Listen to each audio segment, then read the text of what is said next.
quickly, I know many of you know the Selenium architecture. I want to tell why Playwright architecture is faster, how it becomes. Honestly, I was on a project where we automated close to 380 end-to-end automation test cases using Playwright. Just for fun, we also written most of the test cases in Selenium Java, and we also wrote in Playwright. We started comparing the failures. We started comparing the time taken to run the entire test.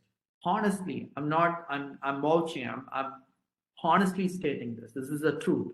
We were able to save up to 38 to 40% of our execution time, 38 to 40% of our execution time using Playwright than Selenium Java. When I explain you the architecture, you will understand why it is a lot more fast.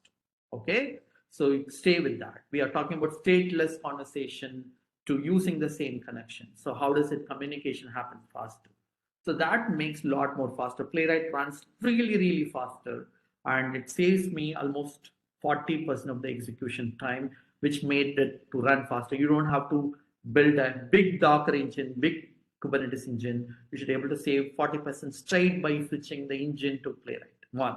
Second, the biggest advantage we saw is the number of failures which happens because of the flakiness.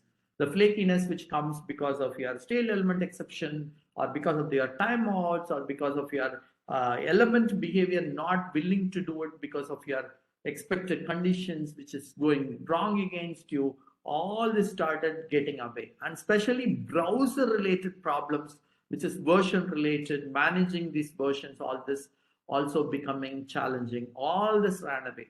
So the number of failures have dropped more than 10 to 12% of failures. If you have to compare apple to apple comparison, running the same automation script on Selenium Java, very similar framework versus Playwright, and we were able to achieve lot lesser failure, faster execution, and then customers who are looking better. Yeah, we are great looking at this option. And the beauty is also we were able to connect APIs to generate test data.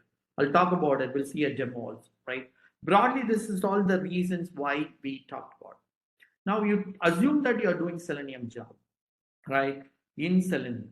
The Selenium Java code is going to call using your Selenium Java jar. That's a API command which goes as a DevTools API or W3C API, which goes from your Selenium Java jar all the way to your API request, which goes and hits your Chrome driver, right? Which is becoming a problem nowadays with the Selenium manager or WebDriver manager, which need to be connected because Chrome driver is given by Chrome itself, and they manage it with the testing, Chrome for testing related drivers, right? So this need to be managed. So people are trying to manage these drivers, which you need to manage either with a WebDriver manager or Selenium managers today, and you have to run this as a local server.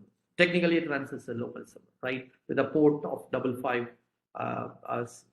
numbers that you can always do a random number. By default, it goes to the numbers, right? By default, right? So now with that said, the API conversation goes to the Chrome driver. Chrome driver now make a conversation with the Chrome using the DevTools conversation. So these conversations are DevTools conversations.